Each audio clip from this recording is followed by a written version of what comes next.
biyya goota kumaantamaa ol ka'uus gachiisuus abjuun kiyya sumaa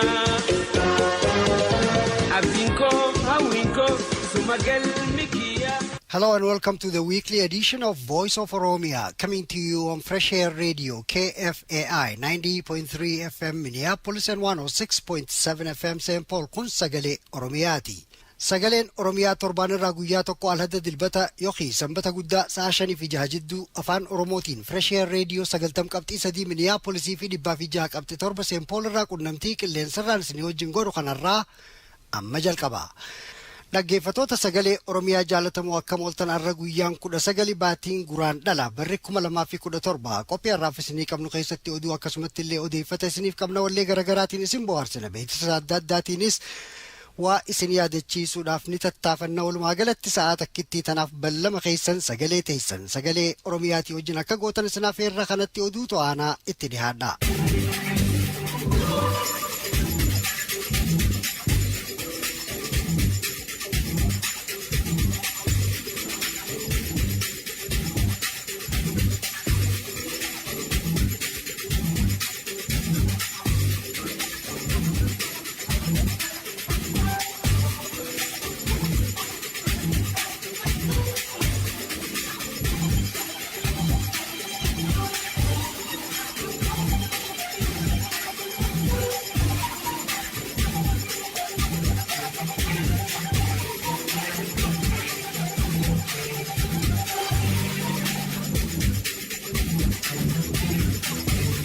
Guraandhala 19 bara 2017 irra deebinee akka mooltan jechaa oduun torbaan kanaa kunoo. Lolli ona jaarsoo ammallee itti fufaa jira. Jiraattonni biyyaa diina ifirraa ittisaa jiran. Torbaan dabre lolli ona jaarsoo hedduu finiinee ture. Halgadda lola Gursumii fi Baabbileetti Oromoodhaa fi liyyuu poolis jidduutti gaggeeffameen waraana liyyuu poolisirraa namni 12 qaqqabamee loltoonni isaanii 20 du'an. Lola kanarratti waraanni Faxnoo Oromiyaatis qooda fudhachuun gabaafame. Akka gabaasaa tanaatitti waldhawiinsi Oromoo fi liyyuu poolis jidduutti gaggeeffame bekkoota qoree daakataa fi lafa dhagaan walirra tattaa'utti ta'uunis mirkanaawe. Lolli kuni jalqabamuun eega milishiyaaleen gandaa Gursumitti araddaalee liyyuu poolis duraan dhuunfate seenanii alaabaa kililii Somaalee fannoorraa gadi buusaniin booda ture. Akka gabaasaa tanaatitti yeroo milishiyaan gandaa lafa Oromoodhaa tanii liyyuu poolis duraan dhuunfate seenanii alaabaa gadi buusan waraanni liyyuu poolis milishiyoota gandaa irratti dhukkaasa banee ture. Yeroo tanatti miseensonni waraana Faxnoo Oromiyaa hurrumatiinii jalatti dhokatanii eeggachaa turan ja'an. Dhukkaasaa fi reebinsi gara liyyuu poolisiin milishiyaa Oromiyaa irratti jalqabamuu yeroo hubatan poolisoonni Faxnoo Oromiyaa lola seenanii waraana liyyuu poolisitti duuluu jalqaban. Jiraattonni biyya akka jaanitti haaluma wal fakkaatuun naannoo Baabbilee fi Daakataattis poolisoonni Faxnoo Oromiyaa lola kanarraa qooda fudhatanii jiran. Hamma guyyaa jimmata dabreetti milishiyaan gandaatii fi loltoonni Faxnoo Oromiyaa waraana liyyuu poolisitti duulanii liyyuu poolisirraa namni 40 gayu akka du'an ni himama. Lola yeroo maay'ii gaggeeffame kanaan milishiyaan gandaatii fi poolisoonni Faxnoo Oromiyaa wal gargaaranii loltoota liyyuu poolis araddoota naannoo Baabbilee fi Gursumirraa guutumattu ari'anii jiran ja'an. Kana jechuun yeroo ammaan tana araddoonni naannoo Gursumii fi Baabbilee guutuun harka waraana liyyuu poolis jala bahanii jiran. Lola kanarratti liyyuu poolisirraa namni 12 kan duraan qaqqabamanilleen akka du'anni odeeffama. Gara cinaaksanitti ammoo milishiyoonni gandaa humna weerartoota liyyuu poolis akka ifumaan ifirraa dhorkuu danda'aniif if leenjisaa jiran ja'ama. Naannoo daangaa Oromiyaa keessatti lafa bal'oo duraan liyyuu poolis humna qawweedhaatiin dhuunfatee alaabaa Somaalee irratti fannisee ture keessa lafti isaan harkatti hafte Kaalaamalee fi Ambaroo tokkoffaa fi lammaffaa qofa ta'uunis kanumaa wajjin gabaafame. Jiraattonni biyyaa Sagalee Oromiyaatti akka himanitti araddoota sadeen naannoo cinaaksan tanaas gaafni bilisoomsan fagoo miti. Akka gabaasaa tanaatitti lola Oromoo fi liyyuu poolis jidduutti gaggeeffamte kanarratti poolisoota Faxnootirraa nama 3tu du'e. Kunis tarkaanfii waraanni makkalaakayaa liyyuu poolisiif dirmatee dhukkaasa baneen akka ta'es hubatame.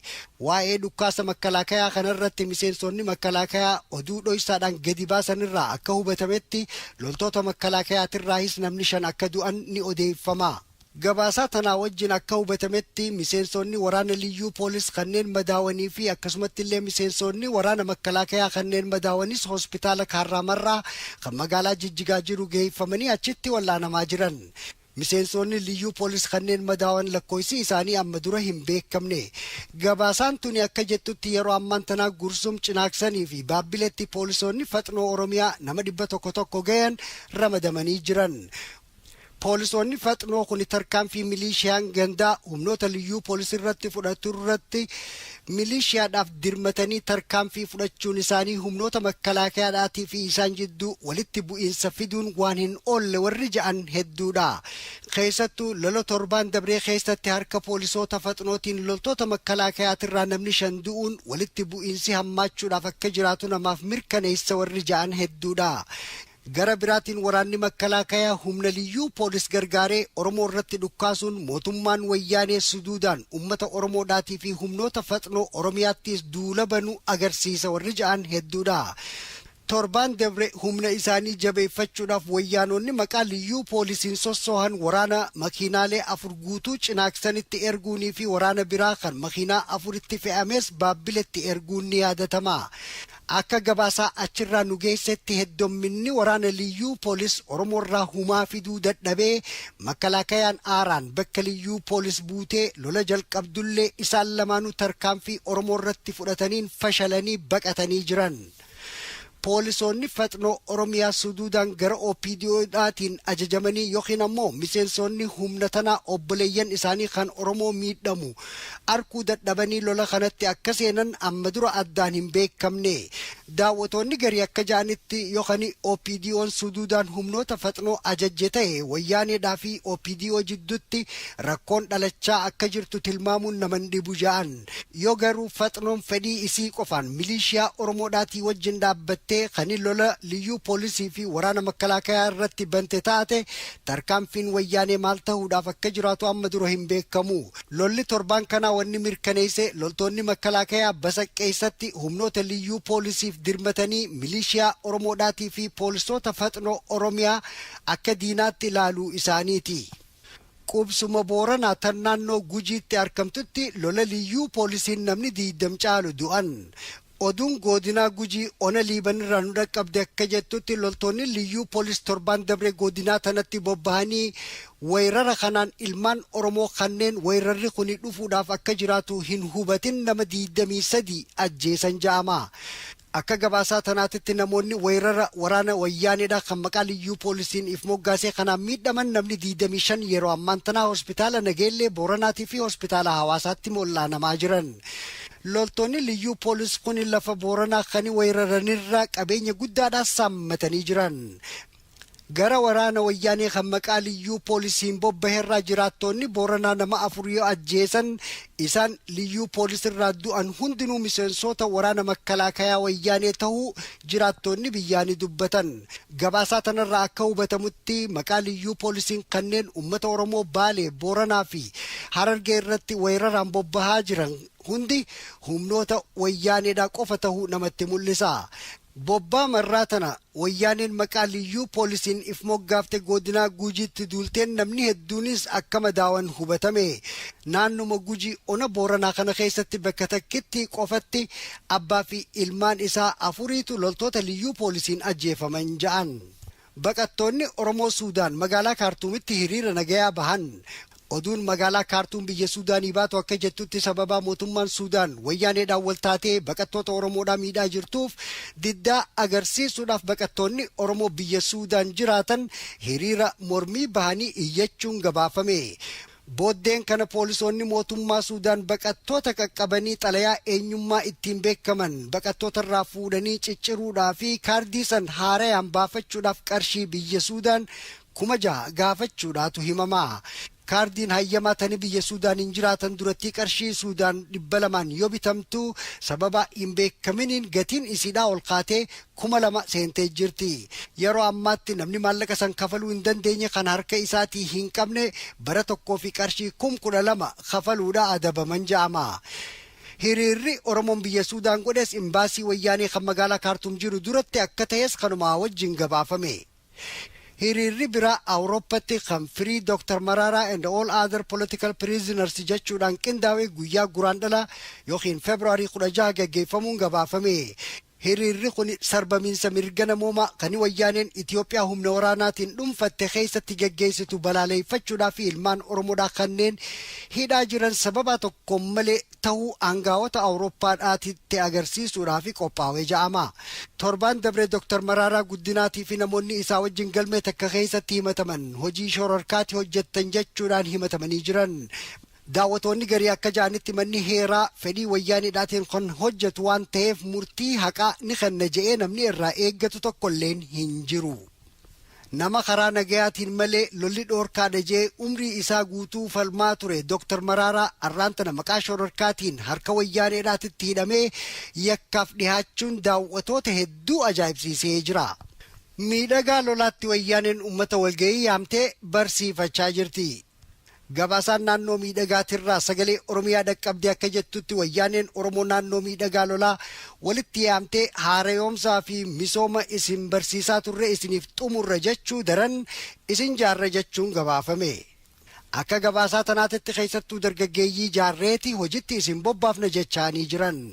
Haa ta'uu malee walga'ii tanarratti namoota biyya alaatii isinitti gale kanneen akka biyya Su'uudii irraa asitti deebi'anii maqaalee isaanii nuuf kennaa jechuudhaan shirri biraa duuba jiraachuun hubatame.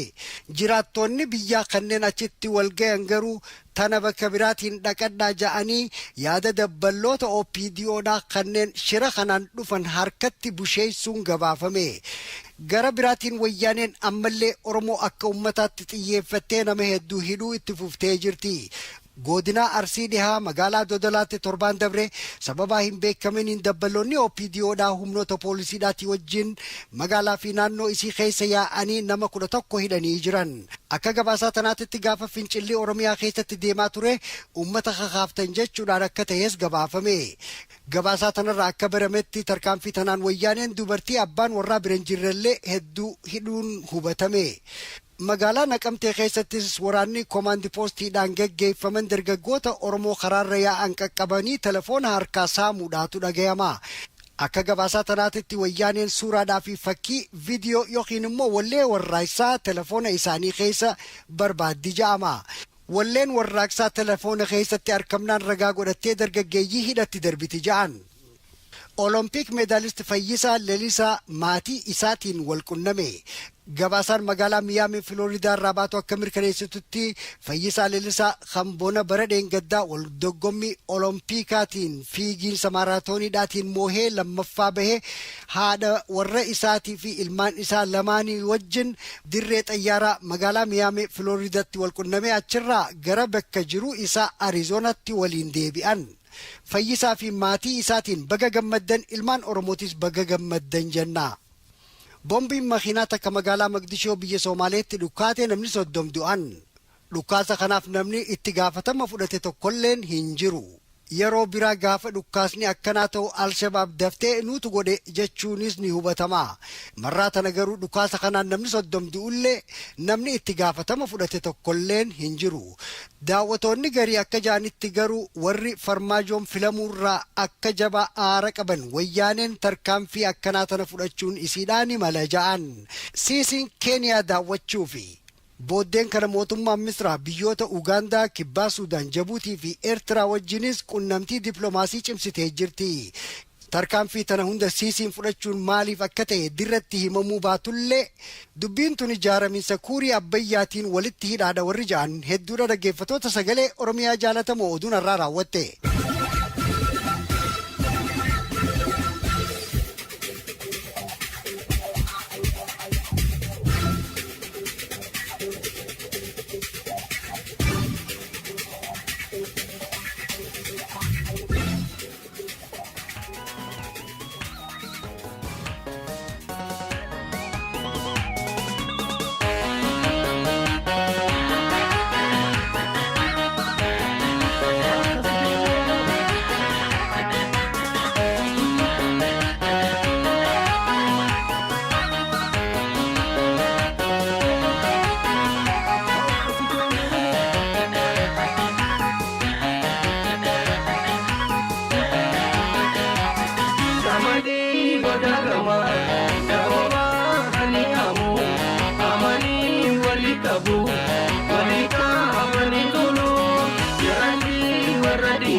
Gerar nan jettu meekee geeraruree kuuqaa garaa koo keessaa dubbadhee baafadhuure.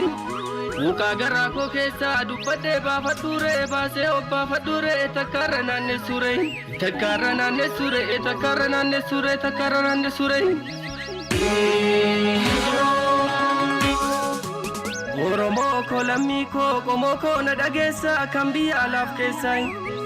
Dubbadhee tan baafadhaa kuuqaa garaa koo keessaa mee gurra naaf ergisaa sirriitti na caqasaa. Yoon hindoo goggorallee ofii jaamaa na gorsa badii koo na sirreessa badii koo na sirreessa badii koo na sirreessa. Uruu keenya baranaa qonnee sanyii facaasnee daboo baanee aramnee eegduun itti xiqqaannaan firii simbirri nyaate. Kaayyoon keenya ganamaa baranaa tokkummaadhaan galmaanni keenya jenne osoo abdiidhaan eegnu abjuun keenya dheerate. Kana gaaraa na yaate sammuun koo na gubate sammuun koo na gubate sammuun koo na gubate. Hiriira bahaa jennaan tokkummaadhaan hiriirree Oromiyaa mararraa alaabaa mirmirsine. Gabaan bahina jennaan hin bunnu sin gurgurruus jennee wal mari'annee diinatti hulaa cufne. Faaya aadaa uffannee marga jiidhaa qabannee waaqa galateeffachuuf irreecha manaa baane. Jarri qaawwee nu lollaan kan nu dirmatu dhabne kan du'ee awwaallanne manatti ol dachaane manatti ol dachaane. Qamadii goda gamaa dahoomaa ani hamu amanii walii qabu walii qabanii tolu jiranii warra diinaa.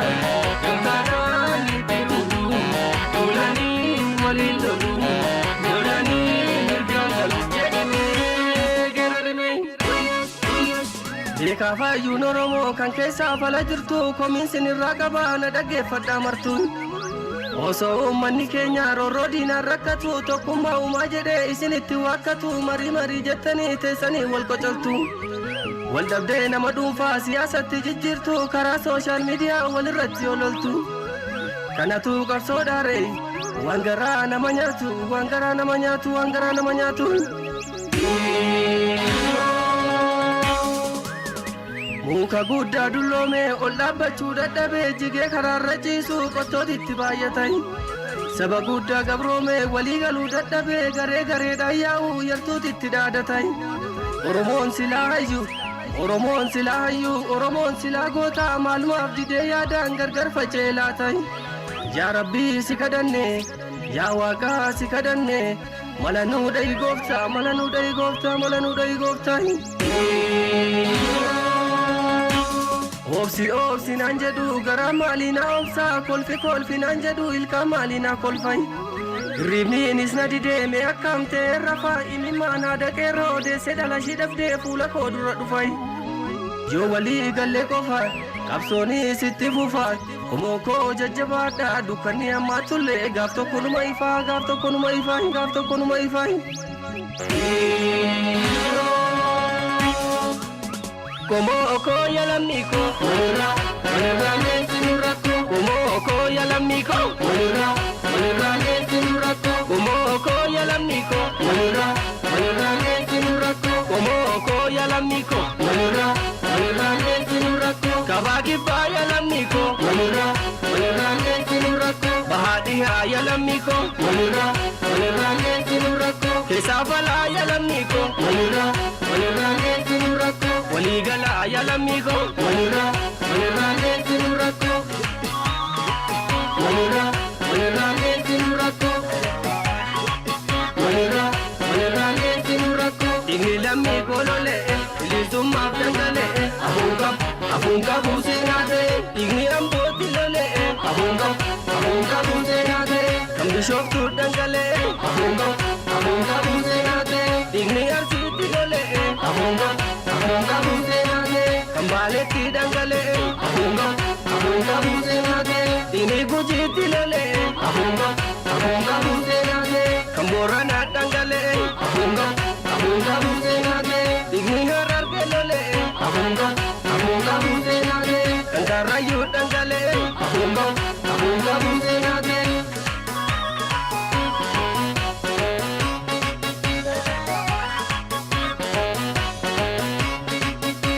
lammii kolole bilisummaaf dangale abunga buuseenaate inni wallootti lole abunga buuseenaate kashawaatti dangale abunga buuseenaate.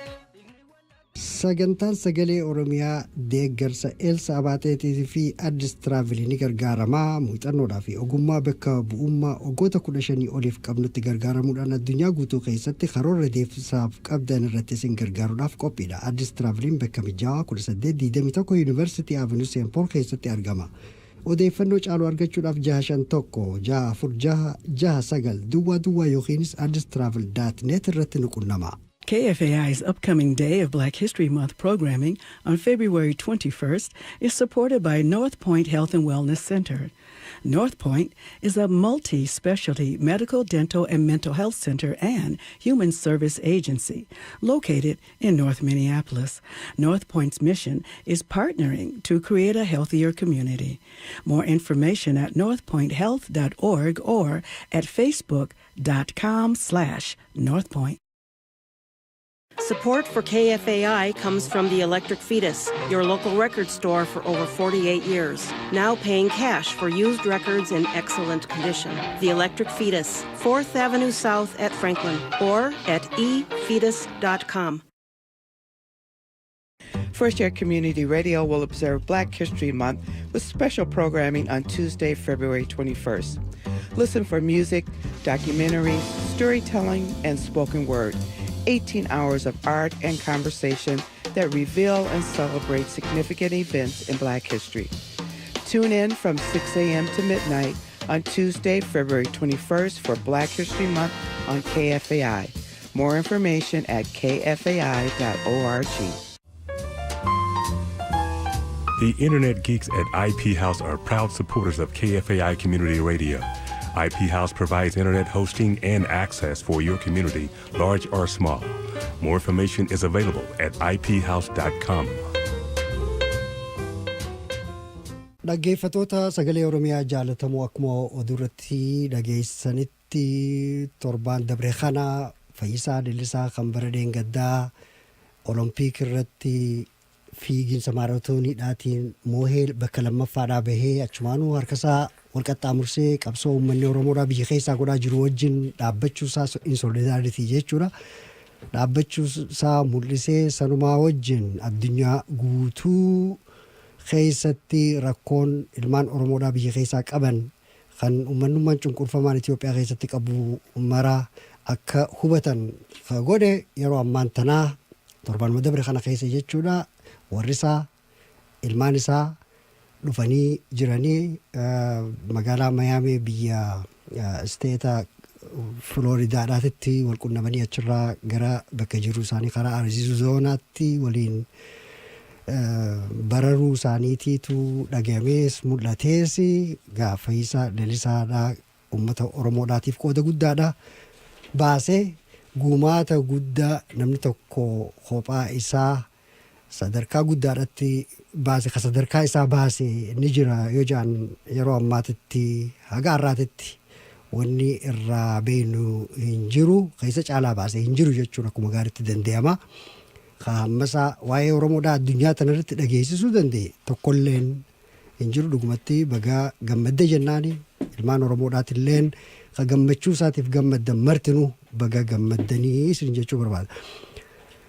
Kanuma wajjin torbaan dabre kanaaf eega pirezidantiin haareetichi Trump mootummaa Ameerikaadhaatitti pirezidantummaadhaan hojii jalqabeerraa ka'ee wanni jabaan tokko kan akka hamatti nama dhibaa jiru waa'ee refuujii waa'ee baqattoota waa'ee namni alaa biyya tana seenuudhaa keessattuu biyyoota xiyyeeffatameetu jira. Haa ta'u immoo achiin boodallee xalayaa takka ajaja tokko baasee ture. Ajajni san eegaa mana heeraatitti dura qabameen booda karaa itti ajajnummaan sammataan isaa karaa biraatiin dalagaarra itti oolu akka biraatti barbaaddachaa jiranii sanirratti tarkaanfii garagaraatiitu fudhatamee jira. Sa'iid Mahamad Aliitu bal'ina isaa qaba. Meegaa ni hubanna bal'inni san maal akka ta'e.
Dhugaadha.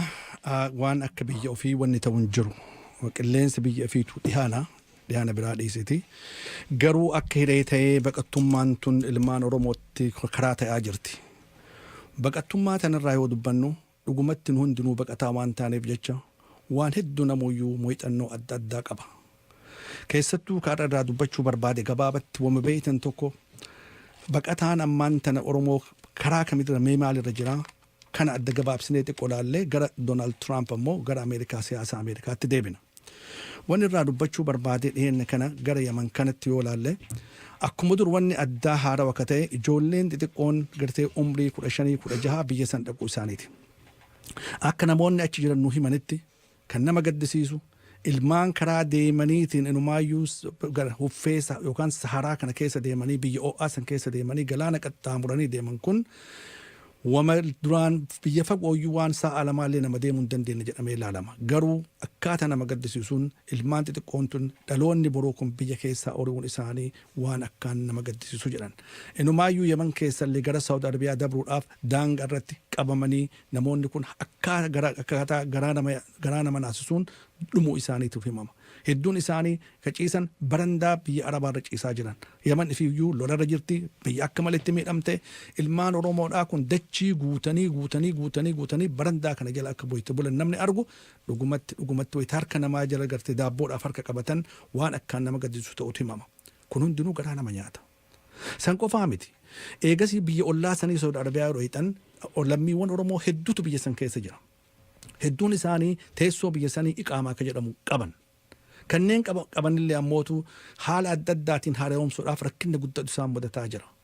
Namoonni hedduu qabamanii bakka adda addaa keessatti hidhamanii kanneen mana hidhaa keessatti dhuman kanneen ammootu seera malee darbaman yoo hin darbaman amma Itoophiyaa sanitti darbamuu diddaadhaaf nu Somaaleerraa dhufne jedhan yookaan biyya biraa Eertiraa himatan bakka adda addaa himatan bakka darbatan kanatti wanni isaan keessummeessu hin jiru lammiiwwan Oromoodhaa ka hegeree boruu ta'an akkaataa kanatti illee biyya sanitti illee rakkataa jiran. Kana qofaa miti akkaan ammootu fuulduratti nama yaachisuudhaaf rakkinni guddaan itti dhufuuf jiraatu Somaaliyaa. Somaaliyaa yoo jennu Soomaaliyaan tun akkuma beekamu bakka sadi jirti. Soomaaliyaan beekamtuun Moqdishoo san jirtu jechuu Soomaaliyaan dur akka beeknutti.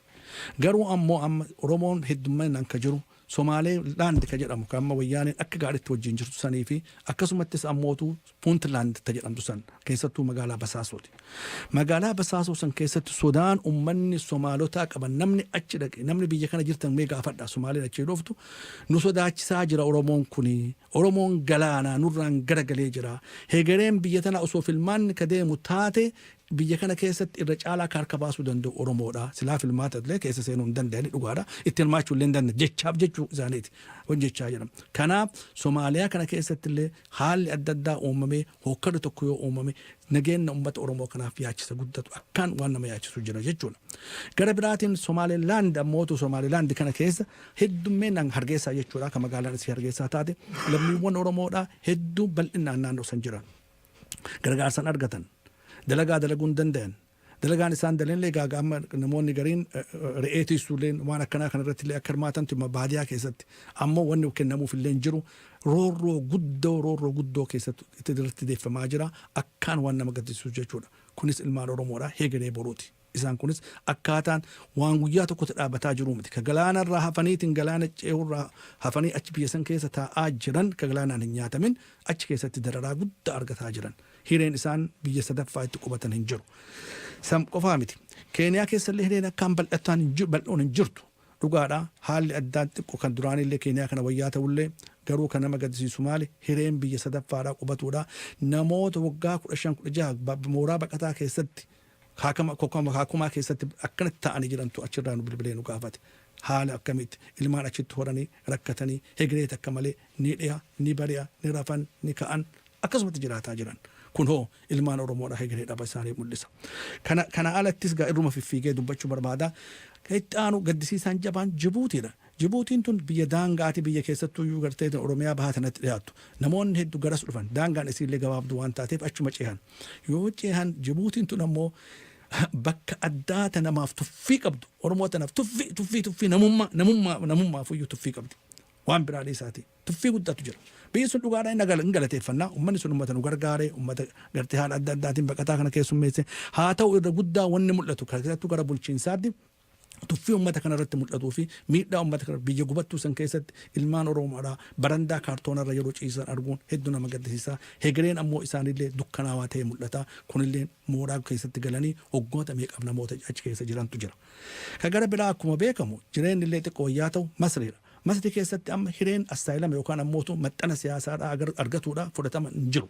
Kanaaf yeroo hedduu ilmaan Oromoodhaa achi keessatti sanii dargaggeeyyiin maal fakkaatan shamarran maal fakkaatan achi keessatti rakkatanii yeroo hunda namoota if gubanillee namoota lamaan if gubanillee bara dabre kana yaadattan jechuudha. Maaliif hegereen hin jirtu dukkanaawaadha. Wanti tokko namni mootummaa sadaffaadhaa tokko biyyi takka biyyi isaan fudhataa jirtu waan hin jirreef achitti ammootu asaayilama sanuu argachuun biyyi Masriitu beekannaa namaa kennuu sunu waan hin jirreef rakkinni guddatu naannoo sanatti illee mul'ata.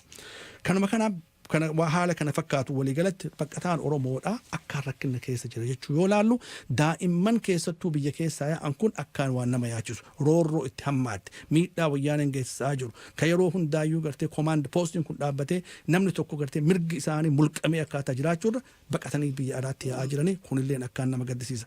Kana wajjin yoo laalle amma fakkeenyaaf egaa waan baqataa kaafne booda senatoroonni Ameerikaa lama waan Oromootti hidhata qabuu miti waan addunyaa laalu senatoroonni Ameerikaa lama Senator Tom Cotton Arkansas fi akkasumas Senator David Perdue kan jedhaman ka Georgia Ameerikaan baqattoota fudhattu akka lakkoofsa gad xiqqeessitu seera dhiheessaa jiran tumaa jiran. San malees karaa DVtiin namoonni Ameerikaa seenan akka xiqqaatuun irra jiru. Bara Obaamaadhaa xiqqoo kootaan isaanii yookaan heddummeenni namaa baqataa guddaa ture. Amma gara 50,000tti gad deebisuu qabna jechuudhaan ka addunyaarraa dhufu maraayyuu garasitti gad deebisuudhaaf Ameerikaaleen seera tumataa jirti jechuudha. Kana yoo laallu garteetiin hireen baqataa kunillee dukkanaawaa ta'uu argina garuu suuta itti deebi'amee ilaalama. Egaa siyaasa Ameerikaa keessa seennee yeroo gabaabaa qabnu wajjin Abdul Jaliil wanni kaasuu barbaadu waa'ee Donald Trump. President Donald Trump barana aangoo qabateeyyuu kun yeroo gabaabaa baatii lama guunne rakkinna guddatu irraa mul'ataa jira. Dhugumatti biyyi tun garam deemaa jirtillee namoota hedduu yaachisaa jira. Siyaasa hedduu ka boora wayitu mul'ata. Karaa kanaan akkuma beekamu Abdul Jaliil illee tuqetti ajajni inni waa'ee uggura biyyoota torban san irratti baasee mana murtiitiin qabame akkasumatti yeroo taa'u kanatti karaa biraatiin ammoo akkuma torban dabre dubbannetti warri Homeland Security jedhamii fi karaa addaatiin akkasuma warri ammootu ammas ICE jaaniin ICE jedhanii kun ammoo poolisoonni addaa ka immigireeshinaa ammoo jechuudha isaanillee ummata marsanii qabuudhaan magaalota adda addaa keessaa akka ajaa'ibaatti guuraa jiran darbanii jiranlee biyyatti deebisanii jiran san qofaa miti amma kaleessuma kana seera tokko bahe Homeland Security Secretary namichi maqaan isaa asirraa yoo qabaadhe maqaan isaa illee yaadadhu John Kerry ka jedhamu John F Kerry ka jedhamu itti gaafatamaa gartee ministeera Homeland Security labsa ajaa'ibaa tokko baase ammaan tana labsi kunis ajaja addaa ka daddafanii biyyoota 4 ka daangaa Meeksikoo jirtu irratti yoo danda'ame immoo National Guardian biyyaallee wattaaddaroonni biyyaallee itti hirmaatanii ummata kana marsanii daddaffitti akka ajaa'ibaatti cunqursaa jabaadhaan akka biyya san keessa ari'aniitiin Ameerikaa qulqulleessan gaafatan itti aansaniillee biyya torba kan naannoo san isteeta torba waliigalatti 11 jechuudha. Ajajni bahee akkaataa jabaadhaan poolisoonni biyyaallee itti akka itti hirmaatan godhame daddaffitti Ameerikaa tana yoo xiqqaate miliyoona 8 irraa haga miliyoona 11 qabxii tokko miliyoona beekaa irraa dubbataa jiru miliyoona 8 irraa haga miliyoona 11 qabxii tokko seera malee biyya kana galan jechaadhaan ka Donald Trump dubbate kana qulqulleessuu qabna jechuudhaan ajajni bahaa jira. Kunillee egaa waan akkaan nama gaddisiisu maaltu deemaa jira biyya kana keessatti seera akkasiiti. Kana wajjin eega waa'ee Donald Trump kaafne Donald Trump Ameerikaa qofa keessatti osoo hin ta'in biyya hedduu mucucin afaanii ka isaa dallansiisaa jira. Dhiyeenya kana wayitti amma kaleessuma jechuudha wannaa keessa Floridaa keessatti yeroo dubbii godhu maal dubbate biyya Awurooppaan tun badaa jirti baqattoota hedduu ifitti naqaa jirti keessattuu Sweden jechuudha irra deddeebi'e Sweden balaa dheengadda kun isii keessatti bu'e kanaayyuu baqata fidee jechuudhaan dubbate kun ammoo akkaataa nama gaddisiisuun maal ta'e irrifachiise biyya Sweden wayituma sarrifatte maal nutti farrisaa jira dheengaddaa inni jedhu balaan bu'een jiru wanni miidhaan fedeen jiru afaanumaan waan arge dubbata jechuudhaan namichi kun pirezidantiin akkamitti waan akkanaa dubbata jechuudhaan Ameerikaanuu itti qaanfattee jirti. afaanuma isa dhufe nafu biyya san afaan isa dhufe wayta lama sadi irra deddeebi'es within yeroo tokko duraanuu isa jibbina ammoo daran isa jibbina jechuudhaan Awurooppaan rifataa jirti.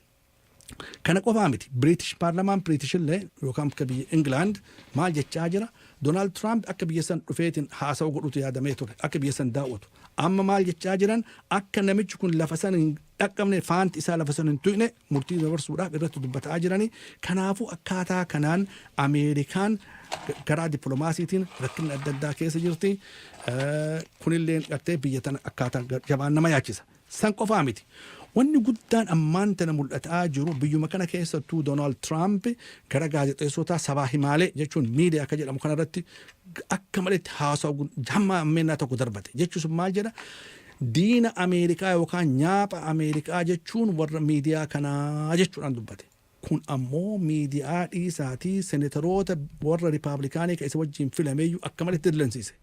Kana keessa har'aan tana John McCain nama beekamaa akka Arizona irraa filamne senatara maal jechaa jira kun dubbii akkaan nama sodaachisu kan namichi kun dubbatee dubbii fafaatii dubbii garteetiin gatii hin qabne ka ummata wal dhabsiiftu ka garteetiin ammallee gara diktaatarummaa nama ooftu miidiyaa kana balaaleffachuu jechuun miidiyaan dubbatee nama qajeelcha malee diina biyyaatii miti nyaapha Ameerikaatii miti kun ammootu badii guddaadha jechuudhaan dubbatee san qofaa miti ministeerri ittisaa ka Ameerikaa Jeneraal Maatis maal jechaa jira ani ka Donald Trump wajjin filame na filate ta'us an ammoo miidiyaadhaan diina Ameerikaa nyaapha Ameerikaa jechuu hin danda'u jechuudhaan inni illee addaan bayaa jira. Kana jechuun maal ammaan tana rakkinni adda addaatu mul'ataa jira. White House keessattis boorawiinsa addaatu argama daddaqinsatu mul'ata yeroo qabnu wajjin kana caalaa dubbachuu hin danda'u. Abdul Jaliil kana fakkaataa waan itti raafii itti dabaltu taate. Rakkoonni guddaan achirratti dabaluu irraan turan jiru gaa viizaa akka biraatti hanqisuu akka barbaadan nama biyya tana seenuus akka hanqisuu barbaadan namaas keessa heeraan alatti ni jira jedhanii isaan yaadan akka biyya tanarraa walitti qabanii ari'uu barbaadan santu mul'ata san akkasiiti haa ta'u immoo waan biraatirraa hin haasa'uu barbaade sanis beektaa sagaleen Oromiyaadhaa egaa qilleensarra oolee har'aan tana bara 21ffaadhaa ture qaqqabachuudhaaf deemne jechuudha baatiin maarchi ture godhufti akka heeraatiin baallii walirraa fudhachuun geessa jechuudha nuti illee baallii achi kennuu barbaanna dargaggeeyyiin biraatillee akka baallii nurraa fudhatan barbaanna akka sagalee Oromiyaadhaatirraa qooda fudhatan barbaanna maaltu irraa eegama maaltu nurraa eegamu nurraa eegamu tireeningii kennu leenjisa barbaachisu kennu ni danda'ama KFI mataa isaatis leenjisa injiinarummaa reediyoonaa ni kenna kanaafuu yoo irraa qooda fudhatan hedduu gaafanna jechuudha wanni namarraa eegamu yeroo hamma tokko qabaachuudhaatu namarraa barbaachisa fedhiin jiraachuudha murannoon akka gaariitti jiraachuudha walfaanummaadhaan akka oofuu danda'an jechuudha yoo afaan Oromootii fi afaan Ingiliziidhaatis beekuun barbaachisaadha yoo xiqqaate haayiskuulii ol ta'uun ammaas hedduu barbaachisaadha kolleejjii ka fixate yoo ta'e irra filamaadha quuqama Oromoon qabu kanaas laalee Oromoo dhaggeeffattu tana tajaajiluu ka barbaadu ta'uun irraa barbaachisa jechuudha haa ta'u immoo waan garii wal barsiisuudhaan bira wal dabarsuun ni danda'ama kanaafuu dhuftanii akka qooda fudhattan isin gaafanna koottaa sagalee teessan godhadhaa harka keessanitti galfadhaa ilmaan Oromoodhaa kan isin dhaggeeffachuudhaaf jiraatu tajaajilaadhaan isiniin ja'a maqaa sagalee Oromiyaatiin yeroo barbaaddanitti naqunnama akka sagalee Oromiyaatirraa qooda fudhattanii achumaanuu isumaa'uu mataa isaatu akka sarvi gootan maaneej gootan isinirraa barbaanna. Gaarii Abjaliil keessummaan laayinarra jira malee kan isin dubbadhaa torbaan dabre akka gaariitti itti hirmaadhaa nu gargaaraa nu bira dhaabadhaa koottaatti fudhadhaa jennaa galatoom Abjaliil keessummatti dabarsuu qabna.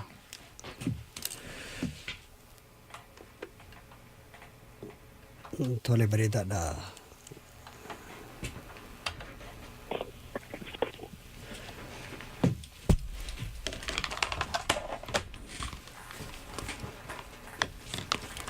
dhaggeeffatoota sagalee Oromiyaa jaallatamoo yeroo ammaan tana keessummaadhaatu nu wajjin jira akkaan seehutti hammaan dhagayuu eeggachuu baadullee namni tokko tashitee ta'uu hin dhabu amma hin dhagaya na dhageessanii yaa Tole gaariidha baga dhiyaattanii har'aan tana wanni irraa nutti himtan waa'ee bara 2017 ajandaan legislatorri qabu maal akka ta'e sanfaa dhagahamaa jira bakka biraatirraa hiisi.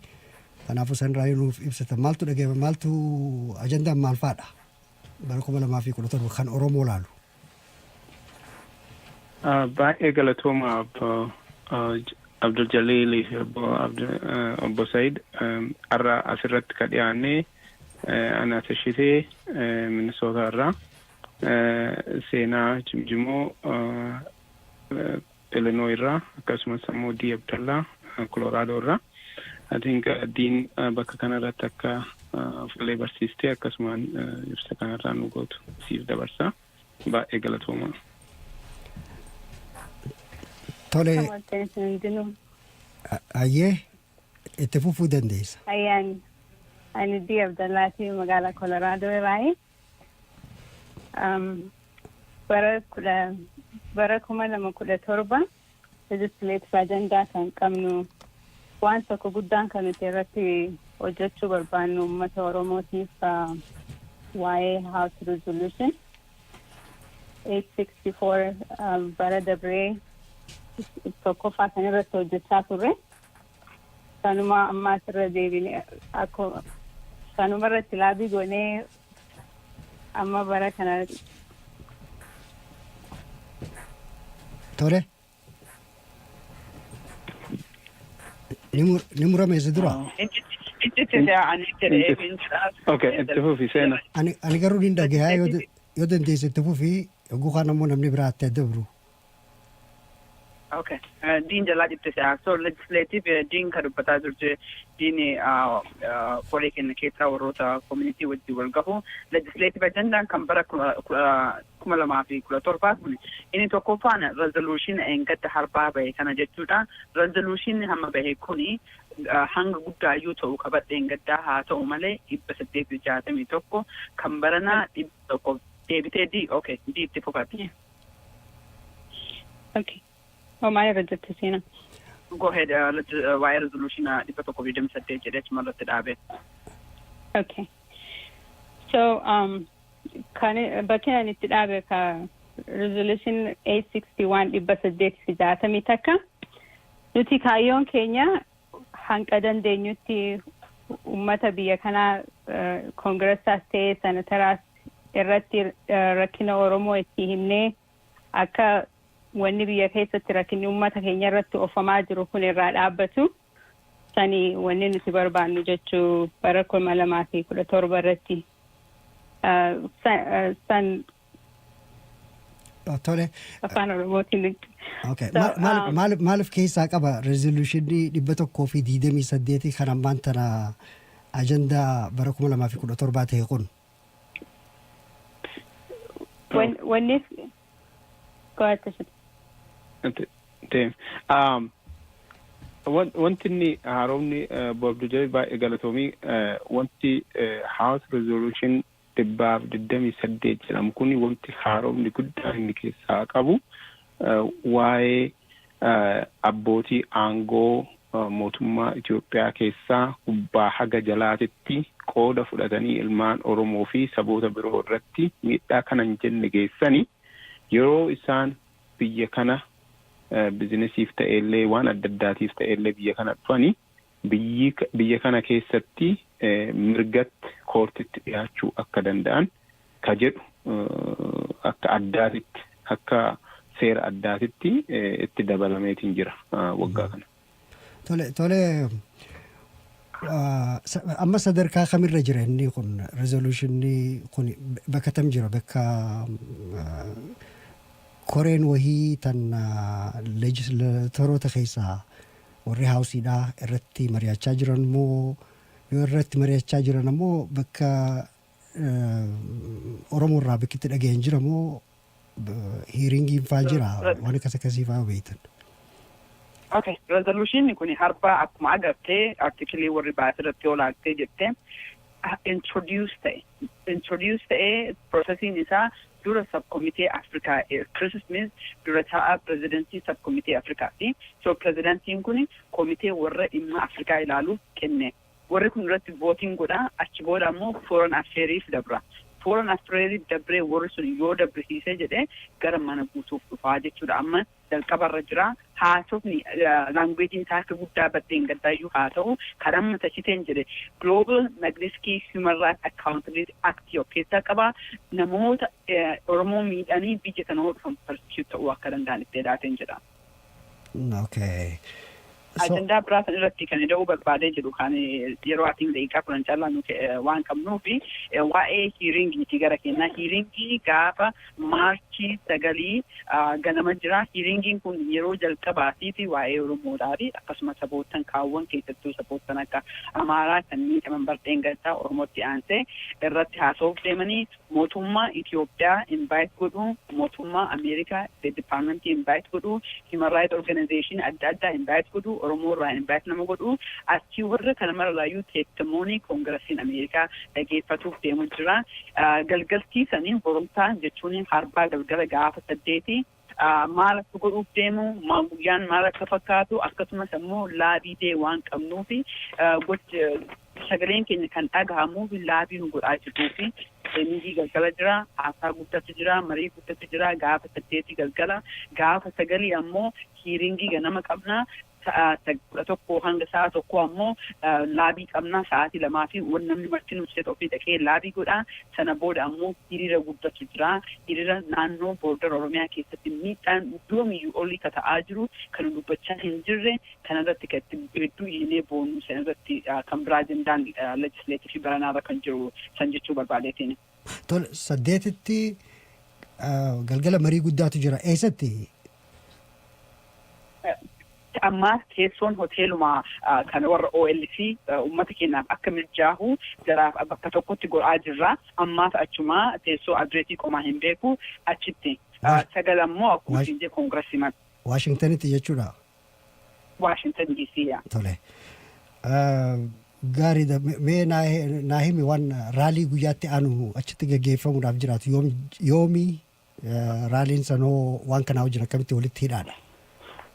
Guyyaan kun akkuma kanaan dura bara dheengaddaa keessumaayyuu carraa kana fudhachuun KFI Oromoo TVtiif KFI galatoomaa isin jenna. Bara dheengaddaa Tom Lantos Human Rights Briefing akka gaarii kabarii ta'e uummata Oromoo fi kanaaf baranallee hiiringiin gaafa 9 ganama adeema. Gaafa hiiringiin adeemu kuni simultaneously wanta lamatu ta'a. Yeroo tokkotti nun taane keessaayyuu capital visit gaafa san koongresii hunda walgeessuu inni kun ammoo hiriira. Hiriirri kunini lakkoofsa kennaan baay'inee bahuun barbaachisaadha. Yeroo ammaa kana akkuma dubbatame hawaasni hundinuu bilbileetiin gaafataatiin jira waan daangaa irra deemaatiin jiru. Ka Oromoo KFI sagalee Oromiyaa irraa himamaatiin jiru. Baay'ee waan nama yaadachiisu. Kanaaf uummanni keenya waan godhuu dandeenyu irratti gurmuun walitti dhufnee uummata keenya bira dhaabachuun barbaachisaa waan ta'eef gaafa bitootessa 9 ganama Capital Hill'itti hiiringiin ta'a. Achii booda ammoo hiriiratu ta'a. Gariin namaa ammoo beellama fudhatee koongresii isaa, senetii isaa, haawusii isaa waliin walgahii adeemsisaa jechuun. Qophiin kanarratti foolderii fi wanti jedhamuu fi maaltu akkatti kennamu kun hundinuu waan qophaa'aa jecha akkuma kanaan dura. Kanaaf uummanni Oromoo gaafa 8 seenuun ka dandeettanii oofuun akka achitti argamtan jechuu barbaanna. Hiiringii 8 kana warra haawusii keessaa. Okay. Hiiringii 9 kana warra haawusii keessaa eenyutu sponsor godha? Eenyutu representative of House Race. Yeah. Yep. Hiiringii kana kan qopheessu dura bu'aa African Subcommittee Chris Smithidha. Akkasumas ammoo Foreign Affairs particularly Ed Royce California inni itti gaafatamaa dura bu'aa waa'ee Foreign Affairs haawusii ka ilaalu isa walumaa galanii warrumatu godhaa jira jechuudha. Isatu yaamuu danda'a hayyama isaa malee waan ta'uu miti. So hiiringii kana kawamaa jiru warra kana irra deebi'ee kasara garuu barbaade waa'ee nama tashiteen jedhe sii galee absolutely baay'inni keenya very importantidha. Akkanaan ala baanee iyyuuf deemaa hin jirru warroota nu dhagahantu jira warra ufiinaa hiiringiin kun live broadcast'a kan qopheesse koongiresii Ameerikaati. Mootummaa Itoophiyaa gaafachuuf deemu jiranii mootummaan Ameerikaa illee maaf akka cabsisee duqiitti imbaasii biyya sana ta'uu qabu maaf akka cabsisee gaafatuuf deemu jiranii is very important baa'annee dhufuun kenna akkasumas ammoo gaafa gargartii sanoo maal godhuu qabnaa baa'annee dhufnee qofa ta'uu hin ta'ini strategically karoora baafanneetiin akkaataa warra koongiresii kana itti dubbannuti sittizina biyya kanaati jiraatota biyya kanaatiin mirga guutuu qabnaa mirga kana fayyadamneetiin maal gaafannaa gaafiin keenya gaafii ifaa gaafii qulqulluu simple clear waraqataan qopheessinee jenna namni keenya dubbisaniitiin beellama fudhatanii dhaddeensi akkanaan koongiresii dhaquun baay'ee ulfaataa beellama fudhatanii warra dhimma kana ilaaluu wajjin taa'anii daqiiqaa 15 namaa kennu daqiiqaa kana fudhataniitoo ani Oromoodha kana barbaada simple as that wanna akkanaa godhuuf deemna akka itti hirmaatan baay'ee dubbachuun barbaadeetiisan galatoom. Hedduu galatoomi. Oromoo keessaa namni hearingii san irratti presentation dhiheessu kan invited ta'e jira yoo jiraate mee dhaggeeffattoota keenyaaf yoo ibsitan. Tashite. Yes. Ifama tashite raafadha. Hin jira. Itti garuu adoonamee tashite na bahu beeku garuu ni jira yaa Oromoo. In jira yeroon isaa yeroo dhiyaatutti ifaa godhuuf deemama. Jiraachumaan baruu fedhe. No, in jiraata akkuma kunoo press release dheengadda yeroo house resolution kun bahu yoo argamu lakkoofsi keenya dhugamaanu baay'ee xiqqa gaafa samma dheengadda yoo argamu no seenaan halkan guyyaa san ganama baatee achitti argamtee bakka san irratti argamuu dandeettee hin jirti kallattiin dubbiin kunini ka oofaatiin jiru Oromoo garuu saboonni biraallee ka argaman jiru yeroo argitee ofafoo taanee baay'ina kennaaf miidhama kennaaf haqa qabnu kennaaf yoo nuti geggeessinu sabni biraa ammoo dhufeetiin abbaatti ta'uu hin qabu waan kana wal bira dhaabachuun qaama siyaasaas ta'e hawaasas ta'e abbootii qabeenyaas ta'e hundi namaa waan kana bira dhaabachuun barbaachisa maali qabsoo ilmaa Oromoo ufafoo tarkaanfachiisa wanti kun kanaaf waan kana bira dhaabachuun gaarii madaalli isaan laalantu jira isaantu pikii godhaa nama testifaayi gaafas godhu garuu kallattiini wanti irratti rarra'eetiin jedhu waa'ee Oromooti kunis ilmaan Oromooti akkuma beektan representative Christopher Smith nama baay'ee waa'ee Oromoo yeroo baay'ee qoratee biiroon isaa baay'ee nu gargaare akkasumas ammoo baay'inni isaanii warri bara dheengaddaa nu gargaara hundinuu barana filatamanii achi jiranii abdii guddaa goona barana jalqaba koongiresii irratti waan kana waan jalqabneefi yeroo dheeraa waan qabnuuf I hope wanti wayii keessaa ummata keenya waan fayyadu hin baajennee abdii guddaa qabna kanaaf ummanni keenya illee qooda fudhachuu karraa qabuuf.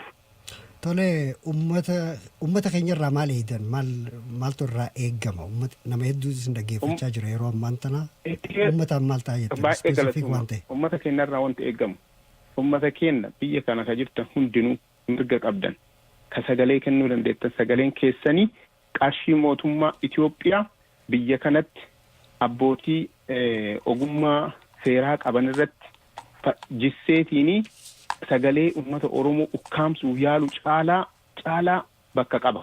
Kanaaf ummanni Oromoo ka isinirraa eenyu maali galgala san achi argamtanii ganama san hiriirarra argamtanii sagalee keessan baay'ina keessan akka mul'iftan kana isinirraa barbaanna. Tole gaariidha.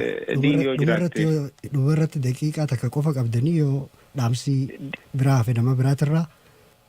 Ni jirtaa dii? Murame fakkaata. Seenaa. Yes, bine da'uu barbaada. Tokkoffaa kan Kirisiin bira kan jiru Mike Hoffman ammoo nama akka malee quuqamee Oromoo dubbataa jiru keessaa Colorado keessaa isa diin waa'ee uummata Oromoo community akkamitti godhuu qabanii qarqaarsa barbaachisu waan maraa ka godhaa jiru dallaatii Colorado irraa koongiresii warraa ammoo akka jiru hedduu dalaganii state kamiin olittiyyuu boordi warri jedhan warra kana sabni Oromoo ka godhuu danda'u physical presence qaamaan haasa'u it makes a difference.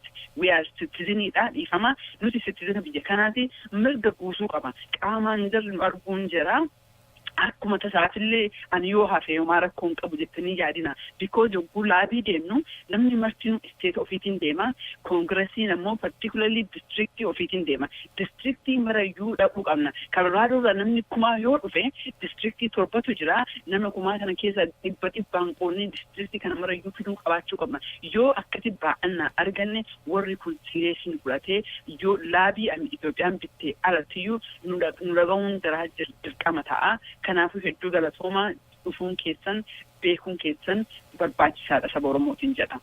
Tole gaariidha fayyaadee akka milkooytan isiniif hawwinaa isin hundinuu asirratti dhiyaattanii yaada kana ibsuu keessaniif hedduu galatoomaa fayyaadee nageenyaa jiraadha.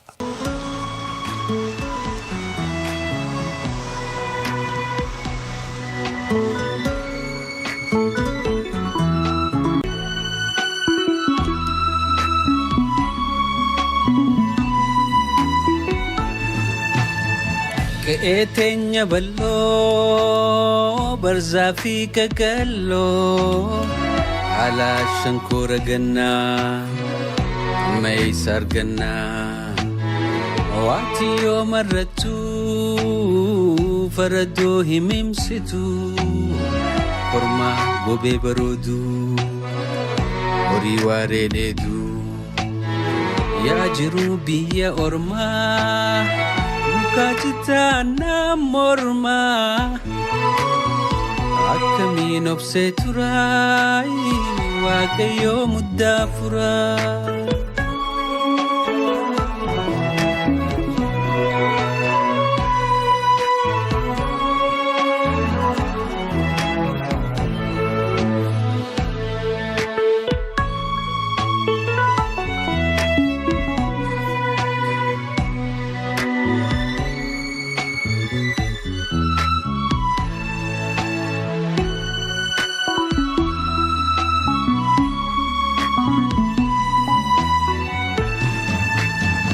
Adato ayiyo abako abiyo Buleya nambayo Sitan himaya wakayo Adato ayiyo abako abiyo Buleya nambayo Sitan himaya Dhaggeeffattoota sagalee Oromiyaa jaallatamoo qophiin sagalee Oromiyaa tanarraa asirratti raawwatte torbaan dhufu qophii biraatiin haga walitti dachaanuu nuyi bara 20ffaadhaa kabajuu Sa'iid Maamad Aliitii fi sagalee Oromiyaatiif Abdi Jaliil Abdallaati nagaan jiraadha. You are listening to Fresh Air Radio KFAI 90.3 FM Minneapolis and 106.7 FM St. Paul coming up. Somali Damanta.